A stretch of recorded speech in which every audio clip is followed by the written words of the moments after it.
오늘 본문 출애굽기 18장 13절부터 17절 말씀을 통해서 주의 멍에를 함께 매는 자들이라 하는 제목으로 은혜 나누기 원합니다. 우리 먼저 말씀을 위해서 기도로 시작하겠습니다. 아버지 하나님, 우리의 인생이, 우리의 심령이, 우리의 주어진 모든 일들이 하나님의 은혜 가운데, 질서 가운데 있음을 믿습니다. 성령 하나님, 이 시간 우리의 마음 밭에 역사해 주셔서 이 말씀이 종교적인 교훈이나 지식이 아니라 하나님의 능력의 생명의 말씀이 되도록 이 시간을 말씀으로 하나 되도록 이끌어 주옵고 예수님의 이름으로 기도드렸습니다. 아멘.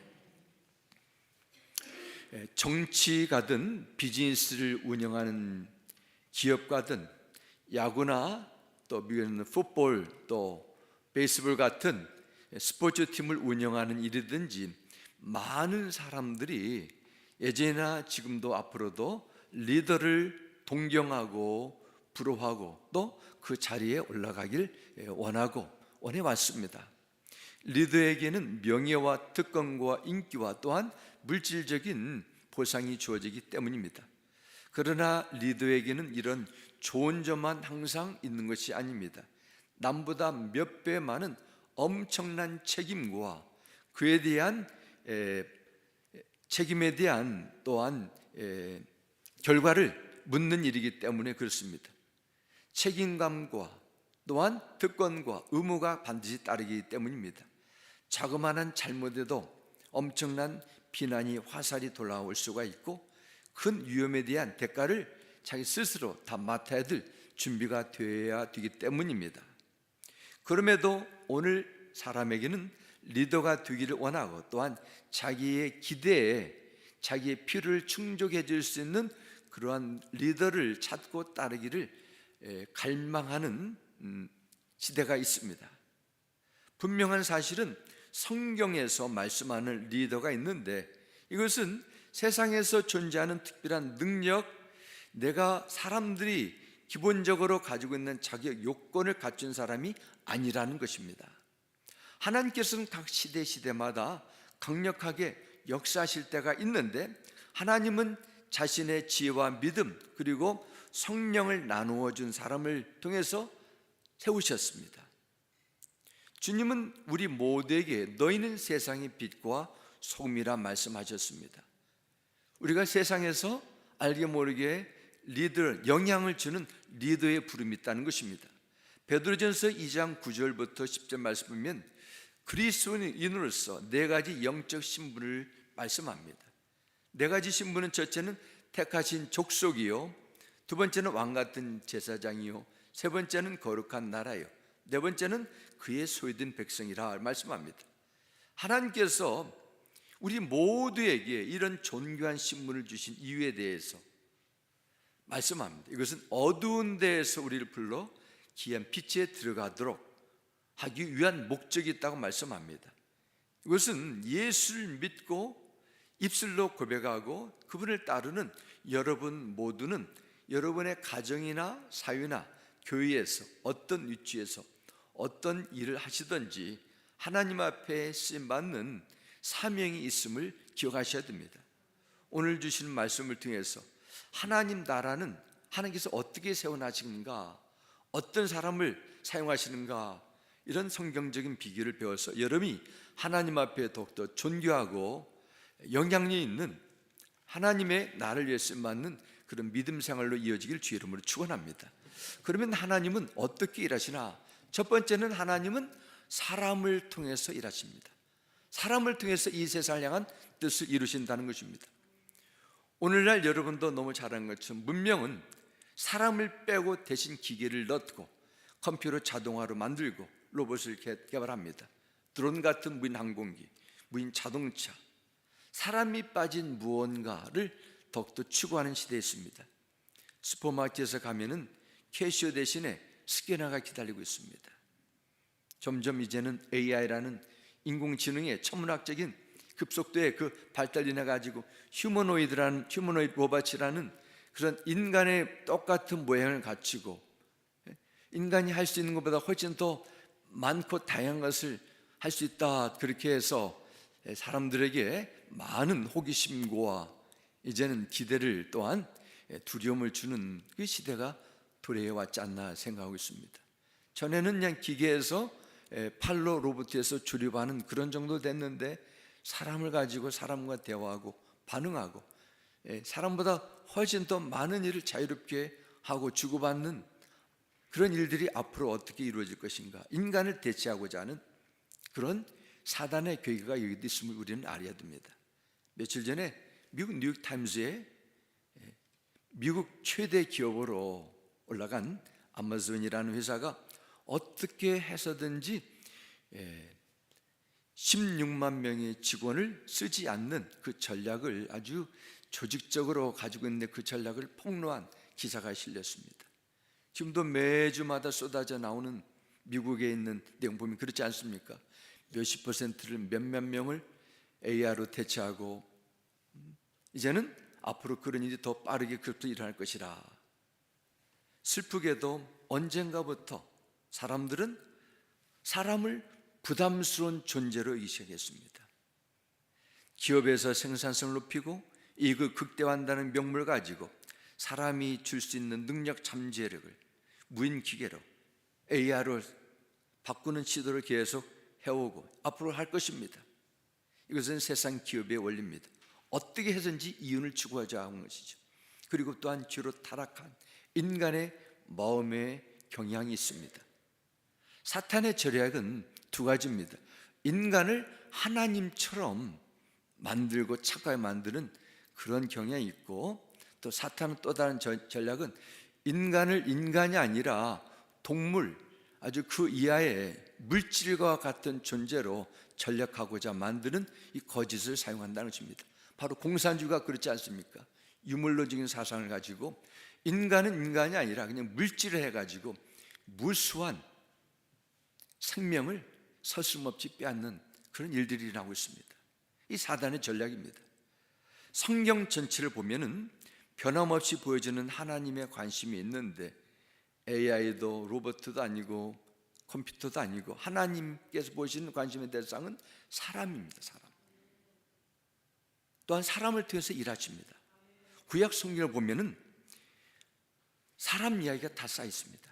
하나님이 우리를 세상 어두운 권세에서 구원하시 부르신 최고의 목적은 사람을 통해서 영광을 돌리는 삶을 사는 것입니다. 그러면 어떻게 영광을 돌리는 삶을 사는 것입니까? 여러 가지 있지만 무엇보다도 하나님 나라를 세우고 확장하는 일에 동참하는 일을 통해서입니다. 출애굽기를 보면은 부름받은 지도자 모세를 중심으로 그러한 일을 하고 있습니다. 하지만 모세라는 위대한 이스라엘 리더 한 사람만이 아닙니다. 모세에게 절실하게 도움이 필요했을 때 하나님께서 예비해 두신 사람이 있었습니다. 사람들이 있었어요. 아말렉과의 첫 번째 전쟁에서도 모세의 명령을 따라 목숨을 걸고 전쟁터로 나가는 여호수아 장군과 군대들이 있었습니다. 모세의 지친 양팔을 붙들어주는 아론과 홀이라는 기도의 동역자들이 있었습니다. 뒤에서 돕고 따르는 지도자들이 있었습니다. 오늘 본문 출애굽기 18장에는 또 모세의 장인 이드로가 나옵니다. 이처럼 하나님께서 일하시는 방법은 세상의 다른 피조물이 아니라 우리 같은 평범한 사람들 통해서 일한다는 것입니다. 그러면 하나님은 어떤 사람과 함께 일하실까요? 그냥 무작정 부른 것이 아니라 하나님과 동역하는 자들입니다. 그래서 하나님은 무조건 일을 맡기지 않고 함께 일하신다는 것입니다. 에베소 1장 11절은 말씀합니다. 하나님은 그리스도 안에서 우리를 상속자로 삼으셨습니다. 이것은 모든 것을 자기의 원하시는 뜻대로 행하시는 분의 계획에 따라 미리 정하신 일입니다 말씀합니다. 하나님은 여러분과 저를 상속자로 부르셨다고 말씀합니다. 우리 같은 연약한 몸으로 오신 예수님, 십자가의 죽음을 통해서 하나님의 죄와 저주를 담당하시고 구원의 사역을 완성하셨습니다. 하늘로 승천하시기 전에 너무도 소박하고 평범한 제자들에게 하나님의 나라 일을 상속자로 맡기셨습니다.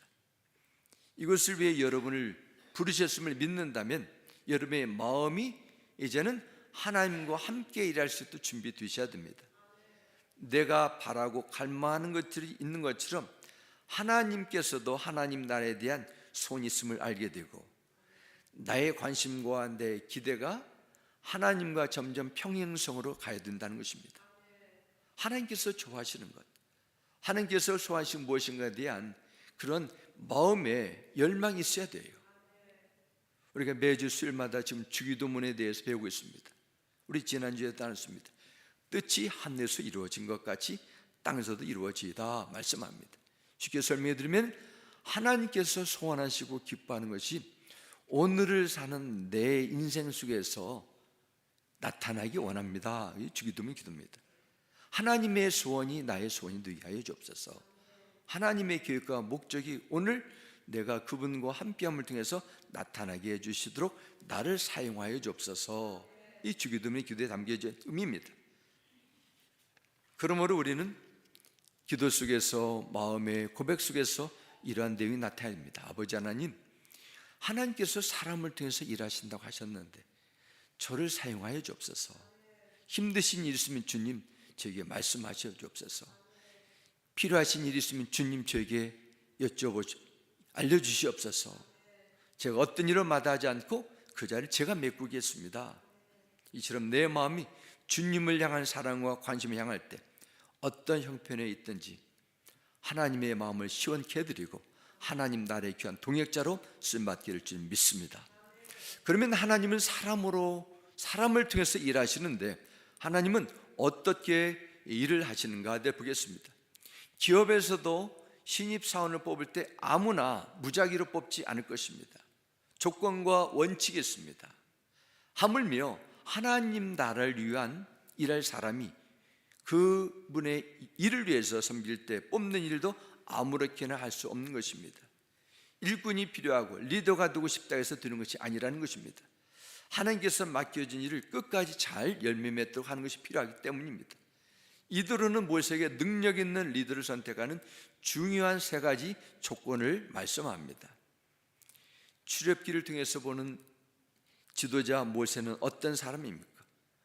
모세는 그 어느 누구보다도 사랑하는 동족 히브리 민족을 구원하기 위해서 자신의 젊음과 미래, 자신의 평안함 모든 것을 다 내던진, 어느 누구도 감히 흉내낼 수 없는 희생정신과 조국에 불타는 그런 사람이었습니다. 뿐만 아니라 자신에 대한 성실한 사람이었습니다. 17장에도 나오는 것처럼 아말렉과 전쟁에서도 하나님 앞에 나와 두 손을 온전히 들이며 쏟아붓는 열정의 사람이었습니다. 끊임없이 불어닥치는 새로운 위기와 도전에서도 나 할 만큼 했습니다 이렇게 피하지 않고 하나님과 대면하면서 하나하나씩 위기와 난제들을 극복해 나가는 그런 지혜로운 사람이었습니다. 성경에 보면은 정말 이스라엘 민족 가운데 이스라엘 역사상 모세처럼 위대한 리더는 없을 것입니다. 이처럼 훌륭한 모세였지만 18장에 보면은 모세가 가진 인간적인 역량에서 한계가 드러납니다. 모세는 200만이 넘는 노예 출신들의 사람들을 광야에서 같이 생활하다 보니까 문제가 사방에서 다 터지게 됐습니다. 평생을 노래를 사왔던 이스라엘 백성들의 자유의 몸이 되니까 몸은 자유인데 그들의 생활 방식, 그들의 의식, 가치관은 항상 노예 근성으로 빠지게 된 것입니다. 전혀 훈련이 되지 않은 것입니다. 모든 것이 낯설고 불편한 광야 생활을 얼마나 드물겠습니까? 그 뜨거운 태양빛에 열심히 백성들의 문제를 하나하나씩 해결하는 그 일들을 감당해 왔는데 이제는 지치고 지쳐서 번아웃이 됐습니다. 억울한 사건이 있으면 송사하다가 3개월, 6개월이 금방 지나고 그 재판은 이래 이제는 해결하지 못한 교도 너무도 허다했습니다. 이런 것을 기다리다가 기다리 못한 백성들은 또 다른 원망거리를 만들어냅니다. 이것을 지켜본 모세의 장인 이도로는 모세에게 14절의 아래와 같은 충고를 하게 됩니다. 모세의 장인인 모세가 백성에게 행하는 모든 일을 보고 이르되 내가 이 백성에게 행하는 이 일이 어찌 됨이냐? 어찌하여 내가 홀로 앉아있고 백성은 아침부터 저녁까지 내 곁에 서 있느냐 말씀합니다. 모세는 장인 이도로에게 이렇게 15절에 대답합니다. 모세가 그의 장인에게 대답하되 백성이 하나님께 물으려고 내게로 오미라 말씀 설명하는 것입니다. 어떻게 지금 줄을 서가지고 수백 명 계속 줄이 줄어들지 않고 계속 있는데 어떻게 지금 일을 해결하느냐? 나에게 찾아온데 내가 어떻게 하겠습니까? 말합니다. 그때 모세의 장인이 17절에 또 다시 말합니다. 모세의 장인이 그에게 이르되 내가 하는 것이 옳지 못하도다 말씀합니다. 그래서 옳지 못하다는 것은 도덕적으로 율법적으로 문제가 있다는 뜻이 아닙니다. 모세가 하는 방식이 효율적이지 못하고 지혜롭지 못하다는 뜻을 내포하고 있습니다. 이때 이도로는 모세의 지혜롭지 못한 판단을 지적하면서 18절에 이렇게 제안을 하게 됩니다. 이렇게 하다가는 자네뿐만 아니라 자네와 함께 있는 이 백성도 아주 지치고 말 걸세. 이 일에 자네에게는 너무 힘겨운 일이어서 자네 혼자서는 할 수 없네. 그런 말하게 됩니다. 그렇게 자네 하다가는 나중에 더 이상 힘들어서 포기할 수밖에 없기 때문에 새로운 방도를 찾아내라는 뜻입니다. 그렇습니다. 모세처럼 당대 최고의 학문을 다 겸비하고 40년의 광야 훈련, 그러니까 40년, 80년의 리더로서 준비된 훈련을 한 모세라 할지라도 혼자로는 감당할 수 없다는 것입니다. 200만 명이 드는 백성들 혼자 재판하는 방법이 좋지 못하는 것을 판단한 이도 말을 모세는 겸손하게 받아들였습니다. 그리고 효율적인 조직을 만드는 일을 시작합니다. 그때부터 10부장, 50부장, 100부장이라는 제도가 생기게 됐습니다. 하나님께서 이도로라는 사람을 통해서 모세의 지도자의 한계를 깨닫고 함께 동역하는 지혜를 주신 것입니다. 이 함께 한다는 것이 얼마나 중요한 것이 모릅니다. 인도의 성자라고 불리는 썬다싱이라는 분이 있습니다. 그는 살아계신 예수님을 인격적으로 만난 후에 그분의 가신 길을 따라가겠다 해서 절대적으로 헌신한 분입니다. 한 번은 티베트 지역을 여행하게 됐는데 가이드와 함께 높은 산을 넘어가야 되는 그런 여정이었다고 합니다. 그때 갑자기 날씨가 추워졌고 아직도 다음 동네까지는 갈 길이 있었는데 그 가는 길 옆에 눈 위에 쓰러져 있는 한 사람을 발견하게 됩니다. 썬다싱은 같이 가는 가이드에게 죽어가는 저 사람을 우리 돕시다 이런 제안을 했습니다. 그러자 썬다싱과 같이 가는 가이드는 저 사람을 데리고 가다 우리 셋 다 죽게 되어 있습니다. 그렇기 때문에 만약에 당신이 같이 가려면은 나라도 살아야 되니까 나 먼저 가겠습니다. 그리고 먼저 떠났다는 것입니다. 썬다싱은 쓰러져 있는 사람을 등에 업고 담요로 자기 몸과 그의 몸을 감쌌습니다. 그리고 그 추운 눈길을 터벅터벅 걸어갔습니다. 근데 한참 가다 보니까 먼저 떠났던 가이드가 깊이 쓰러져 있는 것입니다.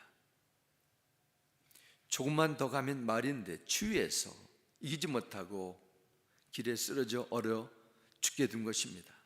그러나 썬다싱은 추위에 쓰러진 사람에게 나오는 온기가 자신의 몸도 따뜻하게 해가지고 생명을 지킬 수 있었다는 것입니다. 함께 하는 것이 얼마나 유익이 되는지 모릅니다. 갈라디아서 6장 2절은 말씀합니다. 여러분은 서로 짐으로써 그리스도의 사랑의 법을 실천하십시오 말씀합니다. 하나님 나라는 한 개인의 힘으로만 되지 않습니다. 함께 세워나가야 됩니다. 영혼 구원하는 일도 복음의 전파하는 일도 하나님 나라에 세워져 가는 일도 섬기는 일도 평범한 사람들을 부르셔서 함께 일하심을 믿으시기 바랍니다. 풋볼과 같은 축구와 같은 단체 경기는 각자 포지션에 맡은 역할을 감당하면서 함께 뛸 때 서로 빈자리를 채워나가야 승리할 수 있어요. 영적인 하나님의 나라인 교회도 마찬가지입니다. 서로 함께 하지 않으면 일이 이루어지지 않습니다. 함께 서로 짐을 짊어져야 된다는 것입니다. 무엇보다도 하나님과 동역하는 자가 됩니다. 우리의 몸을 보면 몸의 지체는 손발 다 부분이 다 다르지만은 서로 연합해서 서로 교통하게 됩니다. 나와 똑같은 손을 가지고 있지만은 한 손으로는 음식을 먹고, 한 손으로는 입을 씻고, 한 손으로는 악기를 연주하고, 한 손으로는 또 활 같은 것을 손으로 잡기도 합니다. 나와 똑같은 손을 가지고 있지만은 다른 역할이 있습니다. 비슷하게 생긴 것 같아도 일은 달라요. 배경도 은사도 신앙적인 연륜도 다른데 어떻게 한 일을 같이 할 수 있을까요? 그것은 바로 마음이 뜻이 주님께로 향할 수 있기 때문에 그렇습니다. 우리 오늘 은혜로 찬양 하나님께 올려드린 우리 은혜 찬양 대원들도 주의자를 바라보면서 찬양을 같이 부르게 되는 것입니다. 함께 불렀지만은 집중하는 것이죠. 짐도 마찬가지입니다. 서로 함께 짐을 짊어지고 주님의 기쁨과 영광을 위해서 일을 해 나가야 된다. 성경적인 의미가 있습니다. 이렇게 예배와 신앙을 생활에 함께 해 나가면서 짐을 짊어지다 보면은 이제는 더욱더 하나님을 더 의지하게 되고, 다른 사람을 배려하고 이해할 수 있는 너그러운 마음을 갖게 되고, 나 혼자는 못하겠다, 하나님께 더욱더 기도할 수 있는 영성 훈련이 쌓이게 되고, 나의 게으름이 나태함이 물러가고 믿음이 성장하게 되는 은혜를 우리가 서로 받게 된다는 것입니다. 그러면 하나님은 리더의 기준을 함께 사람을 통해 일하시는데 어떤 자를 통해서 일하시는가? 세 가지를 통해서 보겠습니다.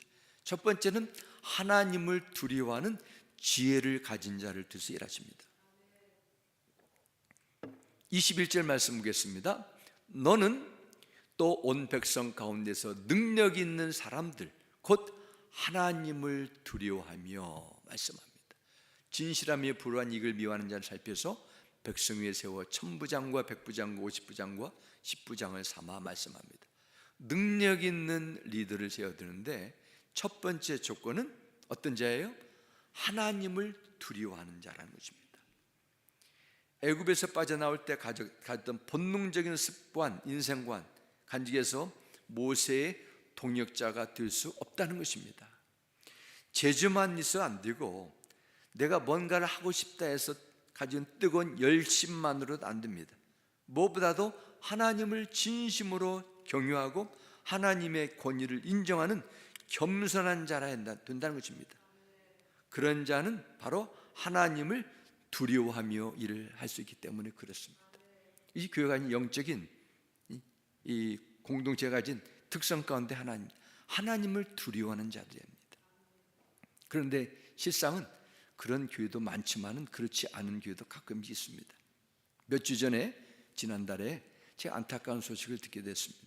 저 미국의 남부 지역에 세워진 한 교회인데 그 교회에 섬기는 목사님 몇 년 전에 그래, 우리 교회 한 성도님이 아주 헌금을 크게 많이 하고 교회를 세우고 아주 훌륭한 분 있다고 저에게 칭찬을 아주 과하게 하셨습니다. 근데 몇 주 전에 들어보니까 그 교회가 한때는 200명 정도 됐는데 줄고 해서 20몇 명밖에 되지 않으니까 나중에는 새로운 목사님을 이제는 청빙해서 하게 됐는데 교회가 점점 안정화되는데 그 병신도 지도자 헌금을 많이 하신다는 그분이 갑자기 어느 날 오셔가지고 내가 이 교회의 주인이니까 당신 나가시오. 어느 날 갑자기 예배가 끝났는데 나가시오. 그래서 목사님이 그랬다는 것입니다. 아니 우리 PCA 교단에서는 우리 같은 PCA 교단에서는 어떻게 한 사람의 지도자가 나가라 할 수 있습니까? 그랬더니 대뜸 그렇게 하더라는 것입니다. 만약에 당시 안 나가면 우리 교회가 교단에서 탈퇴하겠습니다. 그래서 쫓아내겠습니다. 그렇게 하는 것입니다. 세상에서 사업을 하고 성공하고 많은 물질적인 부를 쌓았고 교회 많은 것을 공헌은 했어도 한 가지가 없어요. 하나님을 두려워하지 않아요. 내 교회라는 거지. 주님의 교회가 아니고 내 교회이기 때문에 내가 맘껏 할 수 있다는 그런 착각에 빠지는 그런 리더들이 곳곳에 있는 경우를 보게 됩니다. 제가 몇 주 전에 들은 이야기입니다. 오늘날 사람들 하나님을 두려워하는 대상 여기지 않아요. 영화나 TV에 나와 하나님의 이름을 농담하고 함부로 이름을 사용합니다. 내 마음에 들지 않으면 교회를 비난하고 예수 이름을 조롱합니다. 왜 그래요? 하나님을 두려워하잖아요. 왜 두려워하지 않습니까? 하나님이 어떤 분인가를 제대로 모르기 때문에 두려워하지 않는 것입니다. 하나님께서 다 들어주시고 나중에 그 대가를 어떻게 다 치르시겠습니까? 건강한 신앙생활 하기 위해서 회복되어야 될 중요한 부분 가운데 하나는 하나님을 두려워하는 마음입니다. 그래서 잠언서 1장 7절 보면은 여호와를 경외하는 것이 지식의 근본이언을 미련한 자는 지혜와 훈계를 멸시하느니라 말씀합니다. 하나님 나라의 동역자를 세워나가기 위해서는 하나님을 두려워하는 마음, 구원의 확신이 있어야 됩니다. 구원에 대한 분명히 믿음이 있을 때 창조주 하나님을 경외하는 두려운 마음을 성령께서 주십니다.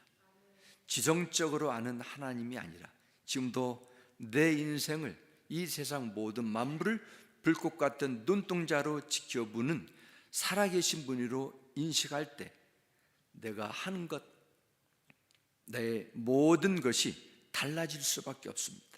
전 여러분 모두가 하나님을 두려워하는 가운데 쓰임받는 일꾼이 되기를 주의 이름으로 축원합니다. 두 번째는 하나님을 두려워하는 진실한 인격이에요. 오늘 본문에도 이도로가 그런 내용을 나눴습니다. 하나님을 두려워할 뿐만 아니라 진실한다 말씀입니다. 진실하다는 것은 아멘, truly 이 말에서 나온 말입니다. 아멘, 그렇습니다. 하나님 앞에 진실된 자라는 뜻입니다. 출애굽기 13장 14절에 보면은 홍해를 건너는 사람을 통해서 세례에 대한 이야기가 나옵니다. 세례는 하나님과 맺는 언약을 아멘 받아들인 것입니다. 한 남자가 여자가 결혼식을 할 때 반지를 교환하면서 서로 서약하는 것처럼 예수 그리스도를 마음에 영접하고 세례를 받을 때 아멘 하게 됩니다. 약속을 지키겠다는 것입니다. 이제는 내 중심적으로 내 본능에서 이끌려 사는 인생이 아니라 하나님의 영광을 위해서, 천국을 위해서 나는 살겠다는 언약이 바로 세례입니다. 또한 세례는 이제는 내 인생이 내가 주인 행세했는데 이제부터는 예수님께서 내 인생의 주인처럼 모시고 살겠다는 결단입니다. 그러므로 우리는 나의 모든 소유권이 내가 아니라 죽겠다는 것을 의미하는 것입니다. 홍해를 건넌 이스라엘 백성들이 어떻게 건너갔어요? 구름과 불기둥의 인도함을 받고 갔습니다. 성도는 이미 애굽을 떠나서 바다를 건너 돌이킬 수 없는 새로운 인생의 길로 출발한 사람들입니다. 개인적인 욕심, 인간적인 관계를 앞서지 않고 하나님의 말씀으로 다스릴 수 있는 자예요. 그런 자가 성경에 보면 진실한 인격을 가진 자 말씀합니다. 손이 안으로 굽는다는 말처럼 인간적인 관계에 얽매이다 보면은 하나님 보시기에 이것은 잘못된 것이다. 너무도 강 건너 불 보듯이 뻔히 알면서도 나의 유익을 위해서 스스럼 없이 받아들인다는 것입니다. 개인적인 이득이나 욕심이 아니라 하나님을 두려워하는 마음을 가진 자만이 공평한 리더로서 결정을 내릴 수 있기 때문에 하나님께서는 진실한 인격을 가진 자라 말씀합니다. 세 번째 리더의 조건이 있는데 그것은 바로 성령님의 인도함을 받는 영성입니다. 더 이상 내 육신의 정욕, 인간의 생각이 아니라 과거의 경험이 아니라 오직 내 안에 계신 성령님의 인도함을 받아야 됩니다. 민수기 11장에 보면 구체적으로 모세가 택한 리더들이 어떻게 장로들로 세워졌는가 이렇게 나오게 됩니다. 24절 보면 기록합니다. 모세가 나가서 여호와의 말씀을 백성에게 알리고 백성의 장로 70인을 모아 장막에 둘러 세우매 여호와께서 구름 가운데 강림하사 모세에게 말씀하시고 그에게 임한 영을 70 장로에게 임하게 하시니 영이 임하신 때 그들이 예언을 하다가 다시는 하지 아니하였더라 말씀합니다. 여기 보면은 70 장로가 모세의 짐을 함께 나누지고 백성들을 재판하는 그런 사명을 감당하게 됐습니다. 지도력을 나누게 됐습니다. 그런데 모세에게 임했던 성령께서 그들에게도 같이 임하게 하셨어요. 하나님께서 주셨습니다. 그래서 하나님의 뜻대로 그 백성들을 통치하도록 허락하신 것입니다. 이걸 보면 모세를 도와서 그와 한 팀이 되기 위해서는 중요한 것은 모세라는 지도자와 한 스피릿을 나눌 수 있어야 됩니다. 그렇지 않게 되면은 70명의 생각이 다 다르게 되면은 오히려 더 분란이 일어날 수 있지 않겠습니까? 이것은 백성을 다스릴 수 있는 권위가 하나님으로부터 왔고, 하나님께서 주신 계시의 영을 그들도 받아서 하나님의 뜻이 그들 중에서 나타나게 되는 것입니다. 여호수아 14장도 보면은 45년 동안 여호수아 뒤에서 묵묵하게 자리를 지켜준 위대한 지도자 갈렙이 나오게 됩니다. 광야 생활을 했을 때 대다수의 이스라엘 백성들은 애굽으로 다시 돌아가자며 불신과 대적하며 그런 일들을 반복하는 틈에 다 군중 심리에 묻혀서 빠졌는데, 갈렙은 한 번도 모세를 대적하지 않고 85세가 될 때까지 변하지 않는 초지일관의 마음을 가지고 미전을 계속 밀고 나갔습니다. 그의 나이 40년의 광야 생활을 다 끝나고 이제는 홍해가 아니라 저 요단강을 건너서 약속의 땅에 들어갔습니다. 나이가 들었는데도 믿음 관리가 신실하게 해서 성공한 사람입니다. 그러면 갈렙이 끝까지 마지막까지 믿음 관리를 잘 유지할 수 있는 그 비결이 무엇이었을까요? 민수기 14장 23절과 24절은 이렇게 말씀합니다. 내가 그 조상들에게 맹세의 땅을 볼 사람이 없을 것이다. 나를 업신여긴 사람은 어느 누구도 그 땅을 볼 것이다. 그러나 내 종 갈렙은 다른 마음가짐을 갖고 나를 온전히 따랐으니 그가 가봤던 그 땅으로 내가 그를 들여보내고 그 자손들이 그 땅을 상속하게 할 것이다 말씀합니다. 하나님께서 갈렙을 봤습니다. 갈렙의 85년의 인생을 다 평가하셨을 때 세상적인 기준과 전혀 다른 기준으로 보셨어요. 뭘 봤어요? 갈렙이 가진 마음이었습니다. 영어 성경 보면은 이렇게 기록합니다. My servant Caleb has a different spirit. different spirit이라는 것은 영이 다르다는 것입니다. 영이. 뒤에서 원망과 불신하는 자들의 마음에 절망을 만드는 이 어둠의 영, 불순종의 영이 지배하고 있었다면은 갈렙의 마음은 성령의 인도함을 받는 영으로 충만했었습니다. 초대교회 안에서도 성령께서 각 사람에게 은사를 나누심을 통해서 함께 교회를 세워나가게 됩니다. 사도행전 6장 2절과 3절은 말씀합니다. 어떤 자를 세웠을까요?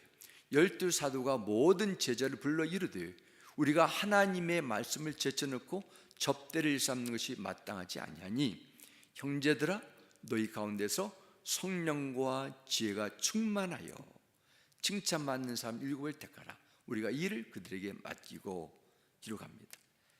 3절 보면 초대교회 7 지사를 세울 때 그들의 자격 기준을 말씀합니다. 성령이 충만한 사람, 지혜가 충만한 사람, 칭찬 듣는 사람, 믿음이 충만한 사람 원칙을 말씀합니다. 그래서 지혜가 충만하다는 것은 인간적인 지식이나 지혜가 아닙니다. 성령의 충만함을 통해서 얻게 되는 하나님의 지혜를 말하고 있습니다. 아무나 아무렇게나 세운 것이 아닙니다. 엄격한 자격 기준을 정하고 거기에 맞는 리더들을 초대교회에 세웠습니다. 왜 그랬어요? 교회는 사람의 일이 아니라 하나님의 거룩한 사역, 그의 몸된 교회를 맡길 청지기 일꾼이기 때문에 그렇습니다. 그렇습니다. 철저하게 성령과 말씀으로 믿음과 지혜가 충만한 사람들이 하나님의 일을 할 때 하나님께서 기뻐 받아주시고 세계에 열매가 나타나게 됩니다. 왜냐하면 성령과 지혜가 충만하지 않게 되면 만물이 부패한 인간의 타락한 마음 때문에 하나님의 뜻을 분별할 수 있는 능력이 없을 뿐더러 그러다 보니까 하나님의 일을 세상적이고 인간적인 방법으로 하려고 하기 때문에 그렇습니다. 무엇보다도 성령과 지혜가 충만하여 하나님의 뜻을 깨닫는 사람, 그 뜻에 순종한 사람, 모든 것을 주님의 마음과 하나 되려고 애쓰는 사람, 그런 사람들을 초대교회에 세웠다는 것을 우리는 알게 됩니다. 성경은 성령은 살리는 영이라 말했습니다. 생명의 영이란 말했습니다. 에스겔 30장에 보면 에스겔 선지자가 바벨론 포로에 끌려갔던 시대적인 절망과 탄식 속에서 하나님께서 뼈에 댄 환상을 보여주셨습니다. 해골 골짜기에 마른 뼈들이 다 널려 있는데 하나님의 영이 뼈 속에 들어가니까 살아 움직이고 군사로 변하게 됩니다. 환상은 이스라엘 민족이 하나님의 초월적인 역사로 그 나라가 회복되고 구호 은혜를 다시 되찾을 것을 보여주는 것입니다. 이 말씀은 모든 은혜 시대에 사는 성도들에게 동일하게 적용됩니다. 성령 충만해야 우리의 영이 살아납니다. 영혼이 강건해야 우리가 주어진 일을 할 수 있습니다. 성도 여러분, 이런 말 자주 들어보셨죠? 물질을 잃으면 조금 잃어버리는 것이고, 명예를 잃어버리면 상당히 잃어버리는 것이고, 건강을 잃어버리면 모든 것을 잃는 것이다. 세상에서 하는 말입니다. 건강 잃을 수도 있습니다. 그러나 이거 전부는 아닙니다. 저는 여기다 하나를 더 추합니다. 생기를 잃어버리면 영혼까지 잃을 수 있습니다. 영적 생명력을 잃어버리면 안 됩니다. 아무리 많이 가져도, 아무리 겉모습이 매력적으로 보여도 그 사람의 성령님이 주신 영적 생명력이 없게 되면 아무 소용이 없습니다. 본능에 살다가 본능에 사라지게 돼 있어요. 그러므로 하나님 나라의 백성은 흐르는 세월이 있지만은, 막을 수 없지만은, 우리의 영적 생명이 시들거나 흐트러지지 않도록 늘 새로운 은혜로 충만히 채워질 줄 믿습니다. 여러분, 이 세상에서 이게 만족을 쫓아다니는 삶보다 더 행복하고 가치 있는 사람은 하나님 앞에 구별되게 끝까지 쓰임받는 인생을 믿습니다. 그리고 헌신할 수 있는 담대한 결단을 가진 자를 믿습니다. 85세, 그의 수십 년의 사명을 다 마감했지만은 그의 인생의 말년에도 이 산지를 내게 주옵소서 이렇게 외쳤던 갈렙처럼 하나님, 마지막까지 하나님께서 나를 사용해 주시고 이 미국을, 인디아나를, 이곳에 있는 영혼들을 내가 섬기고 복음을 전하겠습니다. 담대한 이런 영력 있는 믿음의 삶이 이루어지길 바랍니다. 어떤 생활의 변화를 넘어서 하나님의 선할 뜻을 이루시고 하나님의 주신 약속의 말씀, 하나님이 주신 꿈과 부르심의 자리 넉넉히 감당하고 우리가 천국으로 부름받은 그때 영광에 참여하는 우리 모두가 되시길 주 예수 이름으로 축원합니다. 우리 함께 기도드리겠습니다. 아버지 하나님, 감사 찬양 올려드립니다. 이 세상 만물이 달라지고 있습니다.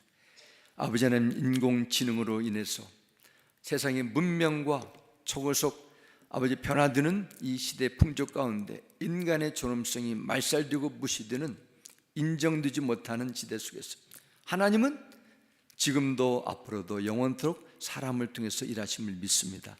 우리가 하나님 나라에 쓰임받도록 우리를 구별시켜 주시고 진리의 말씀으로, 성령으로, 믿음으로 충만케 하여 주셔서 하나님의 기쁨이 드는 믿음의 삶이 되도록 주여 역사해 주옵소서. 예수님의 이름으로 기도드렸습니다. 아멘.